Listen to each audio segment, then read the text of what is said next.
Queremos saludarles en el nombre de nuestro Señor Jesucristo, agradeciéndoles a cada uno de ustedes por este tiempo que nos permiten compartir en sus hogares con algunas personas que quieren saber algo más de la palabra de Dios.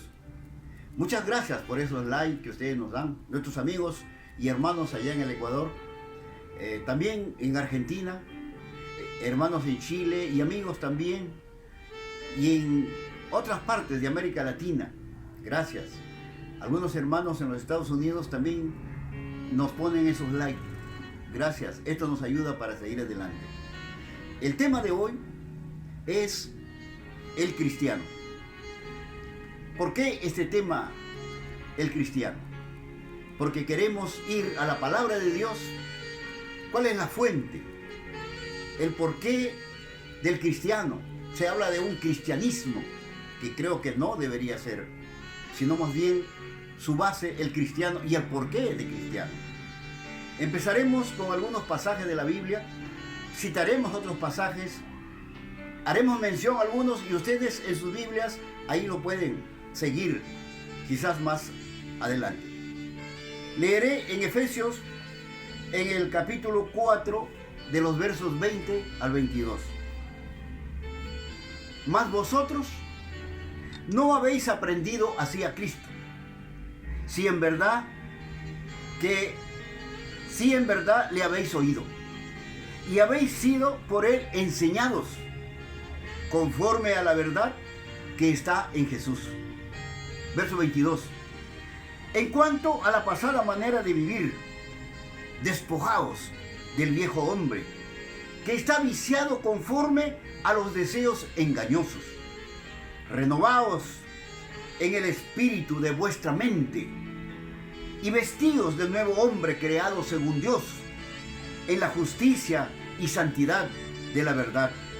Por lo cual, desechando la mentira, hablad verdad cada uno con su prójimo, porque somos miembros los unos de los otros.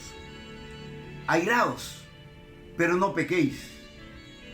No se ponga el sol sobre vuestro enojo, ni deis lugar al diablo. El que hurtaba, no hurte más, sino trabaje, haciendo con sus manos lo que es bueno, para que tenga que compartir con el que padece necesidad. Ninguna palabra corrompida salga de vuestra boca, sino que sea buena para la necesaria edificación a fin de dar gracia a los creyentes. Y no contristéis al Espíritu Santo de Dios.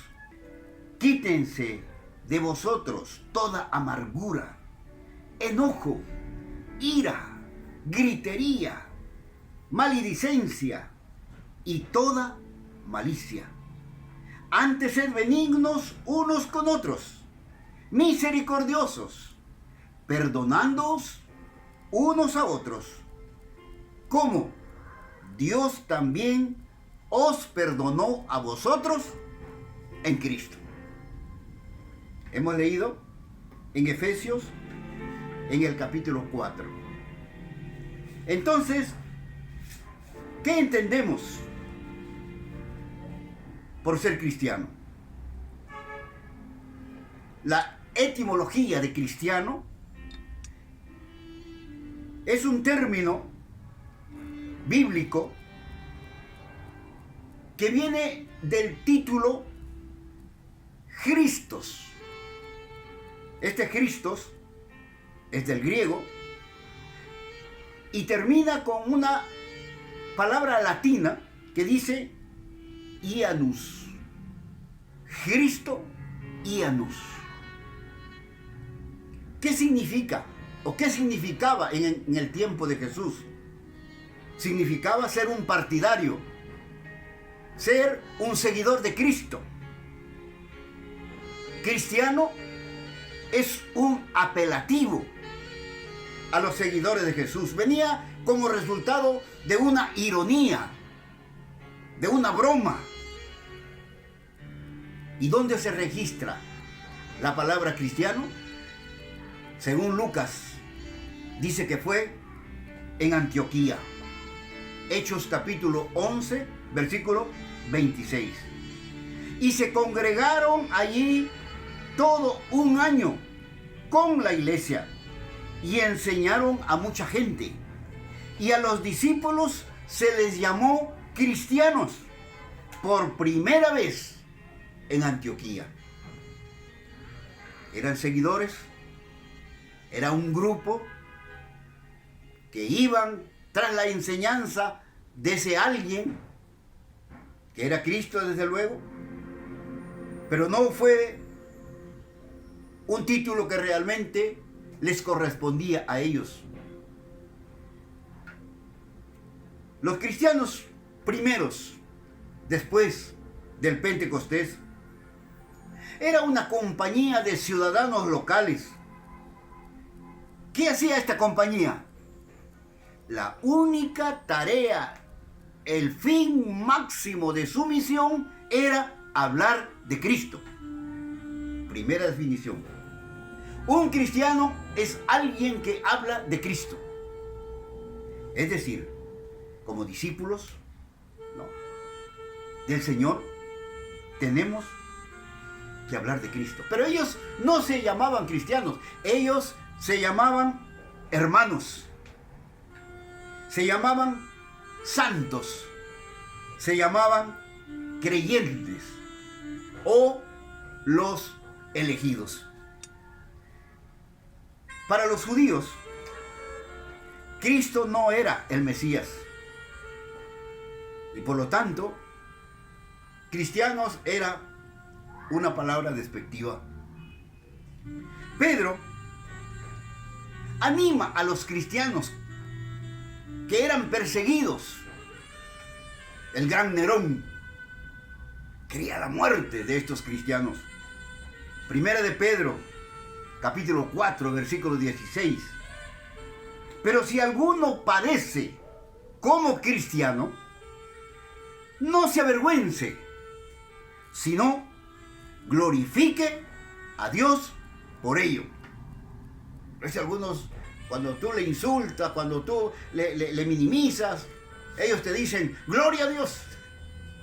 Pero vamos entendiendo lo que significa ser cristiano, porque no podemos tomar el nombre de Dios en vano otra vez, para estar hablando de Dios sin sentido. En el Nuevo Testamento encontramos que el crecimiento de la vida espiritual de un cristiano debe reflejar en su conducta ética diaria. Entonces ya estamos conociendo quién es un cristiano por su ética. Es decir, ser cristiano es uno que camina con Cristo cada día. Del griego andando viene el peripateo, andando. Es decir, que nuestra vida externa debe reflejar la gracia interna que nos ha dado en Cristo.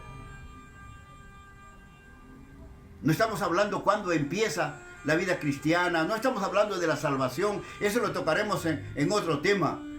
Si quiere podemos tomar San Juan 1:12. Mas a todos los que le recibieron, a los que creen en su palabra, les dio potestad de ser hechos hijos de Dios. Pero eso lo trataremos en el tema de salvación.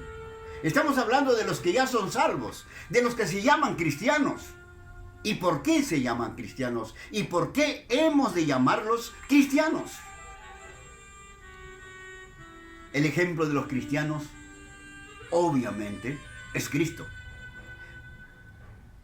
Si Cristo no es un ejemplo para los llamados cristianos, la respuesta lo tiene usted. Una experiencia religiosa, vamos a llamarla así, refleja en su conducta ética andar como Él anduvo. No estamos hablando de Dios, no estamos hablando que queremos ser igual a Cristo, perfectos como Cristo. Dicen, oh, ¿quién es perfecto? Solo Cristo es perfecto. No, no estamos hablando de eso. Ya lo hablamos en el tema de santidad. Primera de Juan capítulo 2, versículo 6. El que dice que permanece en él, debe andar como él anduvo. Para Juan, el apóstol. Entonces ahora, como hijos de Dios, nosotros debemos andar como tales, como hijos de Dios. Jesús siempre decía, yo soy la luz del mundo. Y después decía, vosotros sois la luz del mundo. Y una luz no se pone debajo de la mesa, sino se pone arriba para que alumbre. Un cristiano no se esconde. Un cristiano no oculta lo que hace. Un cristiano muestra lo que hace. Entonces, para nosotros, los cristianos, nuestra regla de conducta, de ética, está medido a lo que Jesús nos enseñó. Hebreos capítulo 2, versículo 3. ¿Cómo escaparemos nosotros, de paréntesis, los cristianos, si descuidamos una salvación tan grande, la cual, habiendo sido anunciada primeramente por el Señor, nos fue confiada por los que la oyeron? La primera iglesia del Pentecostés. Ellos habían visto a Jesús, habían caminado con Jesús, habían comido con Jesús, habían estado con Él todo el tiempo y lo habían visto que Él es la salvación. Ahora ellos tenían que llevar ese mensaje de salvación. Cuando venimos a Cristo, ojo, no iniciamos una democracia. Cuando venimos a Cristo, iniciamos y anunciamos su reino. Una monarquía dependiente totalmente de Cristo. Y lo vamos a ver más adelante. Jesús decía, Lucas 6:46, ¿por qué me llamáis Señor, Señor, y no hacéis lo que yo os digo? Hay una paradoja. No podemos llamar a Jesús Señor si no estamos haciendo lo que Él nos manda. Cuando Jesús lee la Biblia en la sinagoga, algunos dicen que Jesús era seguidor del sábado, pero Jesús también dijo, yo soy más que el día sábado. Y Jesús trabajó en el día sábado, porque sanó a los enfermos.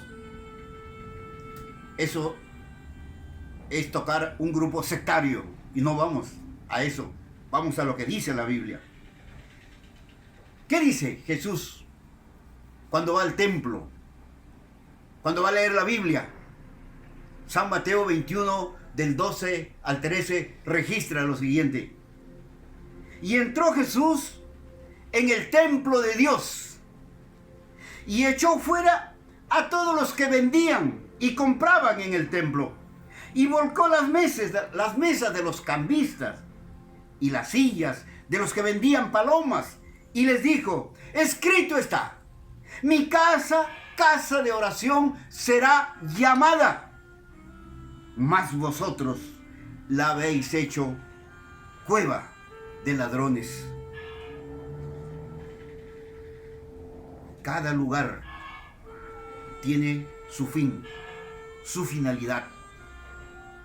Cuando vamos al templo, cuando vamos a saber más de este Jesús, cuando vamos a aprender cómo vivir con Jesús, estamos entrando en un escenario de respeto, que vamos ahí por amor, vamos allí porque queremos ser mejores que antes. San Pablo dice en Romanos 12, 19. No os venguéis vosotros mismos, amados míos, sino dejad lugar a la ira de Dios, porque escrito está: mía es la venganza, yo pagaré, dice el Señor. Hay algunos que se enojan, se molestan y dicen: esto lo resolvemos aquí mismo y ahora. La Biblia dice: mía es la venganza, dice el Señor. El Señor se encarga de resolver esas dificultades ásperas. Ahora, ¿cómo vamos a saber si andamos con Cristo o no? San Pablo, en el Gálatas capítulo 5, del 19 al 21, dice: no os venguéis vosotros mismos, amados míos, sino dejad lugar a la ira de Dios, porque escrito está: mía es la venganza, yo pagaré, dice el Señor. Está hablando de la actitud que debemos de tomar ante una situación adversa. Pero ¿qué dice la palabra de Dios respecto a Jesús como autoridad a quien nosotros le seguimos? Él nos brinda su ejemplo de ética. Dice la palabra de Dios: pues para esto fuisteis llamados, porque también Cristo padeció por nosotros, dejándonos ejemplo para que sigáis sus pisadas, caminar con Él, el cual no hizo pecado, ni se halló engaño en su boca, quien, cuando le maldecían, no respondía con maldición, cuando padecía, no amenazaba, sino encomendaba la causa al que juzga justamente, quien llevó él mismo nuestros pecados en su cuerpo sobre el madero, para que nosotros, estando muertos a los pecados, vivamos a la justicia, por cuya herida fuisteis sanados. Primera de Pedro 2, 21 al 24. Jesús mismo nos aconseja a los cristianos no meternos en riñas, en peleas, en venganzas, en democracias, que ya sabemos hacia dónde nos llevan esos tipos de democracia. Sigamos la monarquía que es Jesucristo, adorando, alabando al Señor en todo tiempo. Sus palabras con autoridad. Mateo 7:29 dice: ¿quién tiene autoridad? Dice: las enseñanzas de Jesús. No como los escribas. Es decir, muchos pueden enseñar lo que dice un libro, lo que han leído, lo que han aprendido en la escuela, colegio, universidad. Dice: esto lo hemos aprendido. Nosotros tenemos que ser, no lo que conocemos por letra, por palabra, sino por experiencia. Tener autoridad en lo que decimos. Muchos pueden hablar de muchos temas, varios temas, y ponerlo en sus diapositivas y en todos los medios de comunicación, lo presentan con ejemplos. Ustedes que conocen su país sabrán cómo los gobiernan sus autoridades. Pero nuestra autoridad es Jesucristo. Y Él es el único, el suficiente Salvador. Porque somos guiados por el Espíritu Santo para entender estas verdades. Recuerden que cuando Jesús se va, dice: vayan a Jerusalén, espérenme, Galilea, espérenme, no se vayan. Porque tenía un encargo que darles. Y era el poder del Espíritu Santo para seguir con esta misión cristiana. Dice la palabra San Juan capítulo 14, verso 26. Mas el Consolador, el Espíritu Santo, a quien el Padre enviará en mi nombre, dice Jesús, Él os enseñará todas las cosas y os recordará todo lo que yo os he dicho. Jesús está hablándonos, está enseñándonos. Y cuando Él venga, dice, el Espíritu Santo, siguiendo ahí en el capítulo 16, de los versos 8 al 13, convencerá al mundo de pecado. Jesús no está aquí. Físicamente no está. Pero el Espíritu Santo está con nosotros. El poder, el Espíritu Santo ha sido enviado a nosotros para santificar nuestras vidas, para vivir como cristianos ante todas las adversidades. Un cristiano no se amedrenta ante cualquier situación porque sabe que su Señor está con él y él está con su Señor. ¿Encuentra la diferencia? La iglesia cristiana hoy ha recibido esa autoridad delegada por su Señor en la gran comisión. Mateo 28, 19 y 20. Por tanto, id y haced discípulos a todas las naciones, bautizándolos en el nombre del Padre y del Hijo y del Espíritu Santo. Hay algunos que se hacen unas señales de la cruz, acá arriba, abajo, a la mano derecha, a la mano izquierda. ¿Se imaginan Jesús dando esta orden, diciendo, yo les doy esta orden y bauticen en el nombre del Padre, del Hijo y del Espíritu Santo? ¿Se dan cuenta? Haciendo la cruz Jesús ahí. No, Él lo estaba emitiendo a través de una voz. Y no era una voz cualquiera, era una voz con poder para ir ahora. Hoy la iglesia no debe quedarse. A veces tienen temor de expresarse, pero el Señor sabe que estamos hablando de su palabra, de su verdad. Esta es la obligación fideligna del cristiano. ¿Te das cuenta de lo que es un cristiano? Y algunos cristianos salen para evangelizar afuera, a llevar el mensaje de las palabras a las comunidades lejanas, allá donde hay hambre, donde hay desnudez. Vamos allá a llevar el evangelio. ¿Pero qué de la familia? ¿La esposa? ¿El esposo? ¿Los hijos? ¿Qué de la familia?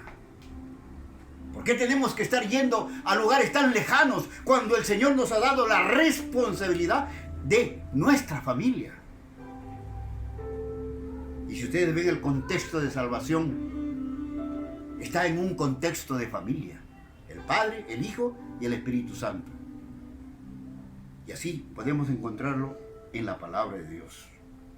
Entonces la iglesia cristiana tiene que continuar con esta obligación fideligna. Y lo hicieron los apóstoles. El libro de los Hechos de los Apóstoles. Otros le llaman los actos del Espíritu Santo. Por ejemplo, cuando citamos en el capítulo 2, de los versos 1 al 4, cuando llegó el día de Pentecostés, estaban todos juntos, unánimes, juntos. Y de repente vino del cielo un estruendo como de un viento recio y soplaba, el cual llenó toda la casa donde estaban sentados. Y se les aparecieron lenguas repartidas como de fuego, asentándose sobre cada uno de ellos.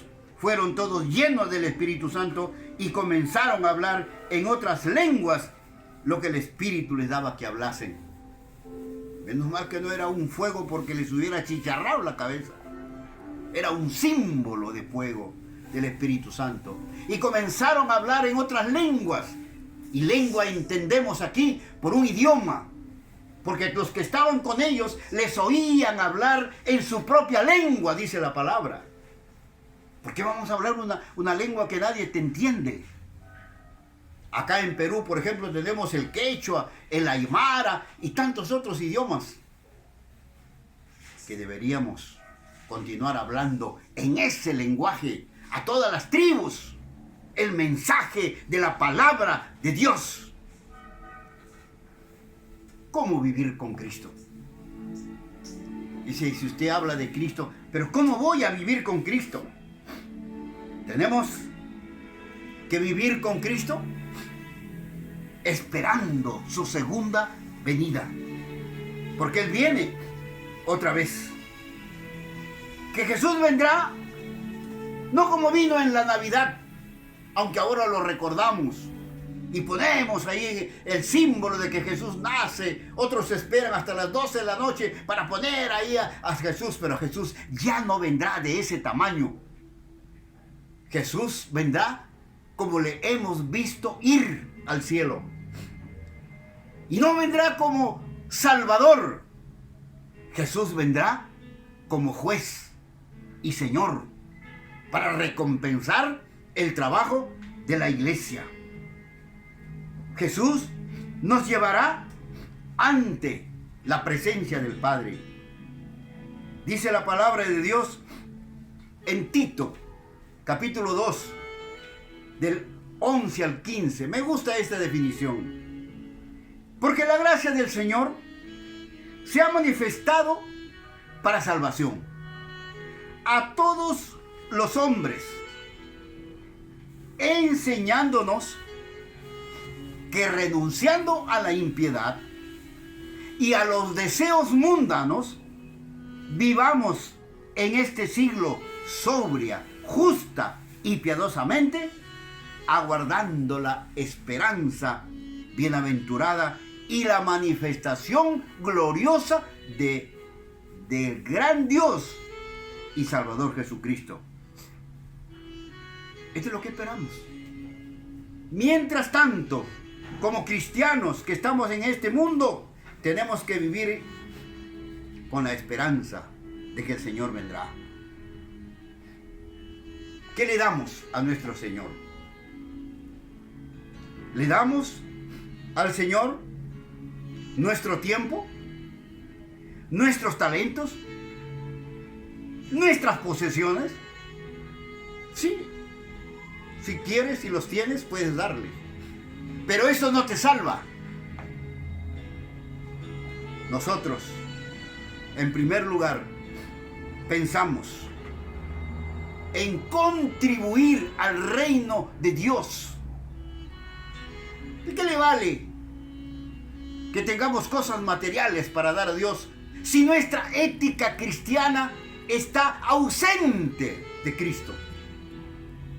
Primero, evaluemos nuestra ética delante de Jesús.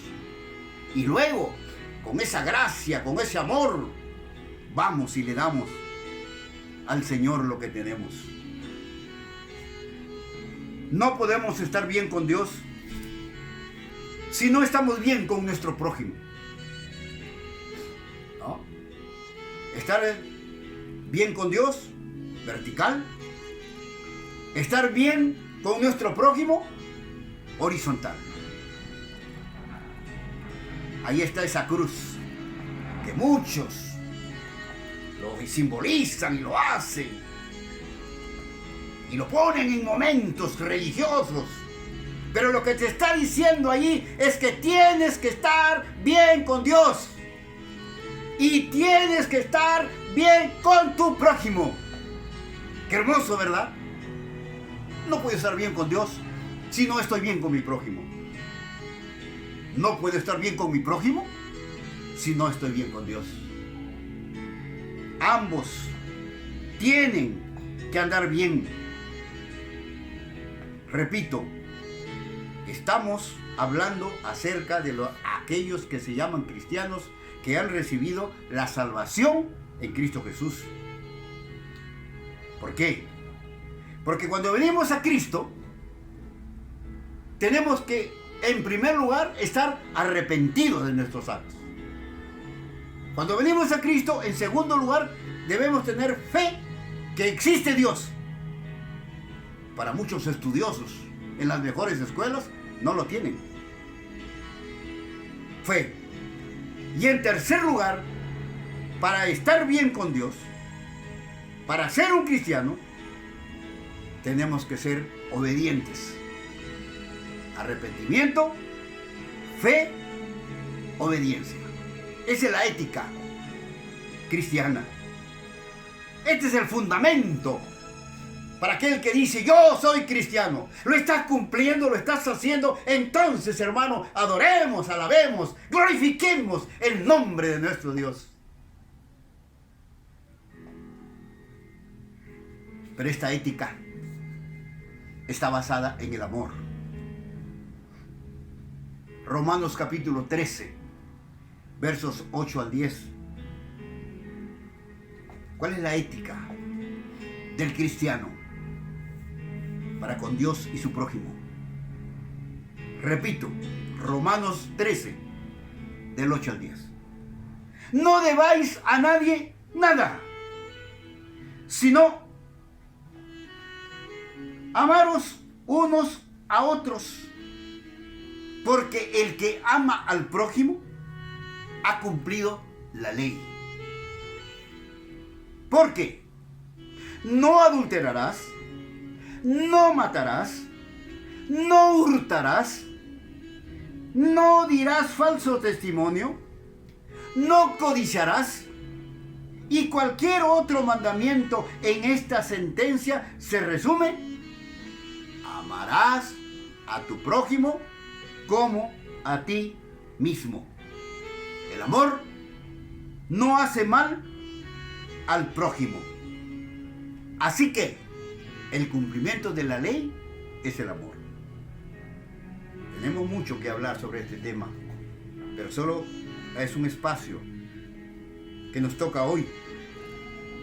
¿Qué de nuestras acciones religiosas? ¿Cómo podemos nosotros diferenciar y saber lo que a Dios le agrada? ¿Qué dice Jesús? Mateo 5, 22 al 28. Pero yo os digo que cualquiera que se enoje contra su hermano será culpable de juicio, y cualquiera que diga necio a su hermano será culpable ante el concilio, y cualquiera que le diga fatuo quedará expuesto al infierno de fuego. Luego dice en el versículo 28: pero yo os digo que cualquiera que mira a una mujer para codiciarla, ya adulteró con ella en su corazón. ¿No les parece algo similar con Éxodo capítulo 20, lo que Jesús está diciendo? ¿Qué necesita un cristiano para saber si es que está andando en el camino del Señor?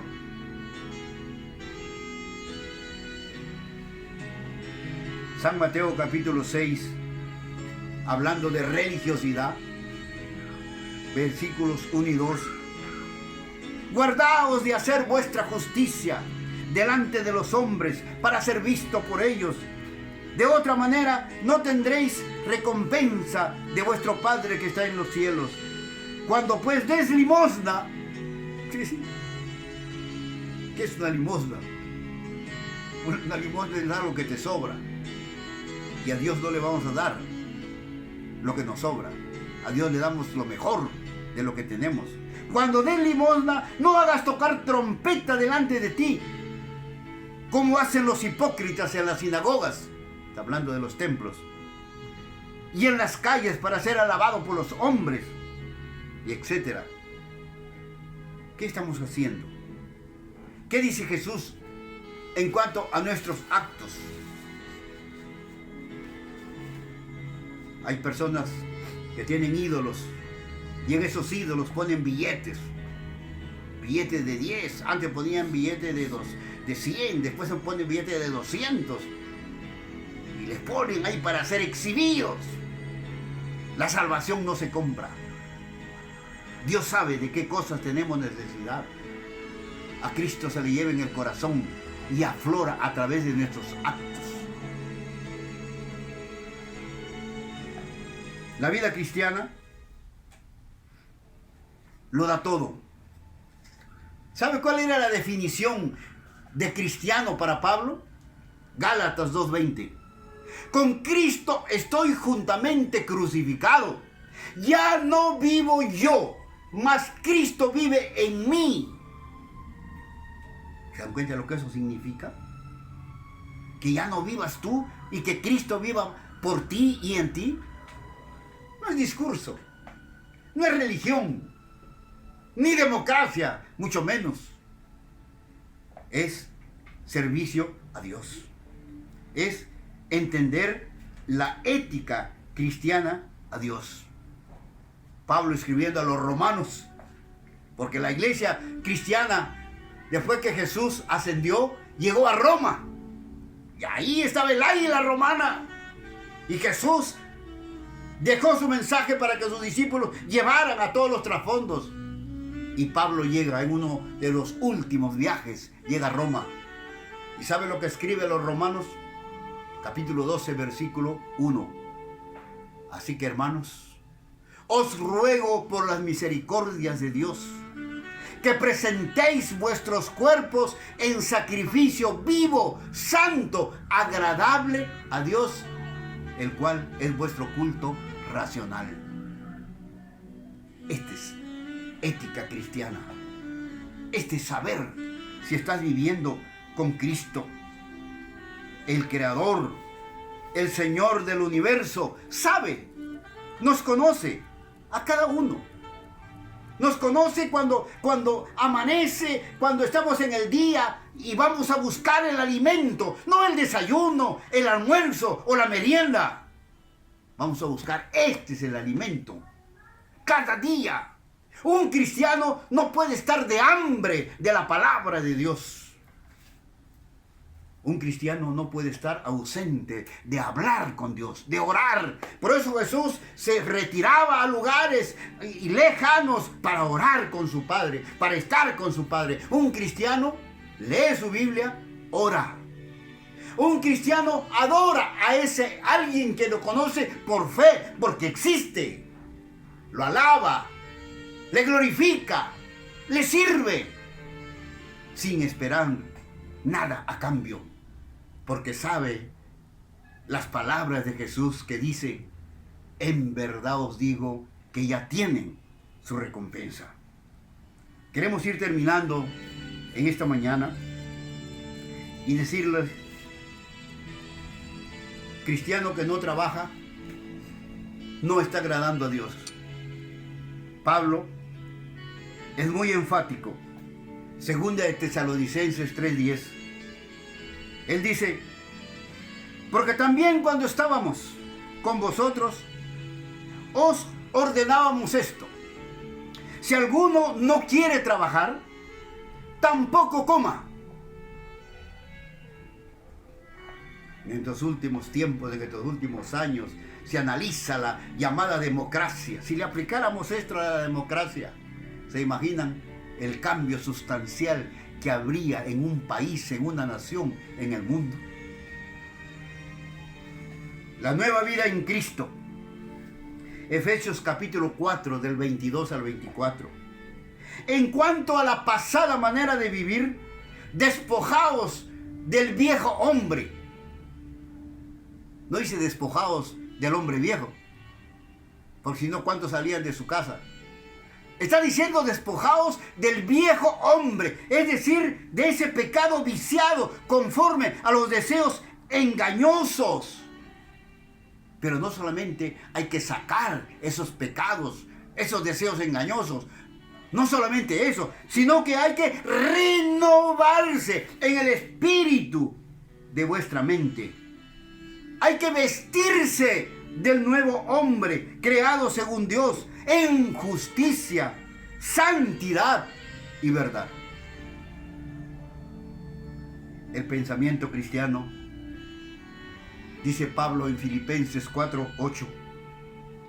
Por lo demás, hermanos, todo lo que es verdadero, todo lo honesto, todo lo justo, todo lo puro, todo lo amable, todo lo que es de buen nombre, si hay virtud alguna, dice, si algo digno de alabanza, en esto pensar. Ética cristiana. ¿Cómo estamos delante de Dios? Como ciudadanos, vivimos en una república, en un estado, en una nación. Tenemos que ser respetuosos de nuestras autoridades civiles. Romanos 13:5 dice, y si nuestra justicia hace resaltar la justicia de Dios, ¿qué diremos? ¿Será injusto Dios que da castigo? Hablo como hombre. El castigo es de Dios. No estamos aquí para juzgar. No estamos aquí para castigar. Por ahí dicen algunos que los grupos que han tenido éxito, lo sacamos, vencimos, ganamos, y después están asustados. ¿Y le vamos a pagar al que hemos sacado? Cuidado. Como cristianos tenemos mucho que aprender de Jesús. Y Jesús lo resume en esta síntesis. Está ahí. La palabra de Dios, lo que dice Jesús. Le dijeron, cuando él le preguntaban, ¿de quién es esta moneda? ¿Qué figura encontramos en esta moneda? Le dijeron, de César. Entonces, él les dijo, dad pues a César lo que es de César, y a Dios lo que es de Dios. Mateo 22:21. Síntesis de nuestra vida como cristianos en esta nación o donde usted vive. Deje al César lo que es del César, pero den a Dios lo que es de Dios. Hay algunos que no están dando a Dios lo que es de Dios, pero sí quieren quitarle a lo del César. Jesús no dice eso. La pregunta sería, como cristiano, ¿estás dando a Dios lo que es de Dios?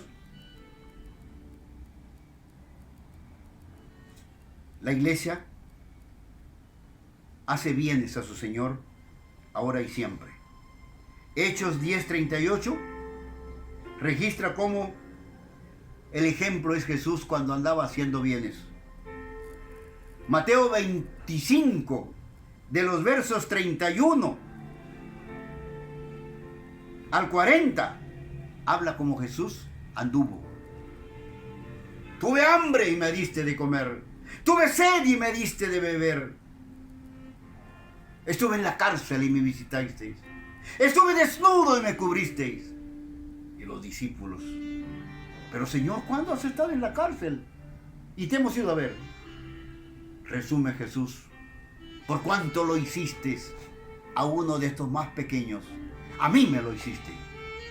Un cristiano no escatima cuando quiere ayudar, cuando tiene la posibilidad de ayudar. Es bendecido y se cumple lo que está en Génesis capítulo 12 respecto a Abraham, el gran patriarca, bendecido para bendecir. Que Dios te bendiga. Evalúa tu vida cristiana y seamos obedientes a nuestro Señor. Que Él sea nuestro ejemplo y que ese ejemplo lo reproduzcamos cada uno de nosotros, empezando en nuestro hogar, en nuestra familia. No es que ya los chicos han crecido, pero los chicos están grandes, ellos saben lo que haces. No. Tú tienes como padre, como madre, la responsabilidad de presentar a Dios tus hijos como son, y un día vamos a dar cuenta por ellos. ¿Se dan cuenta cómo sería nuestra nación si fuéramos cristianos? Gracias, Señor. Gracias, Señor. Dile, gracias, Señor, por mi familia, por mis hijos, por lo que tú me has dado. Gracias por mi trabajo, Señor. Gracias por la fe que tengo de conocerte, que tú eres un ser vivo y que estás conmigo a mi lado. Gracias, Señor Jesús.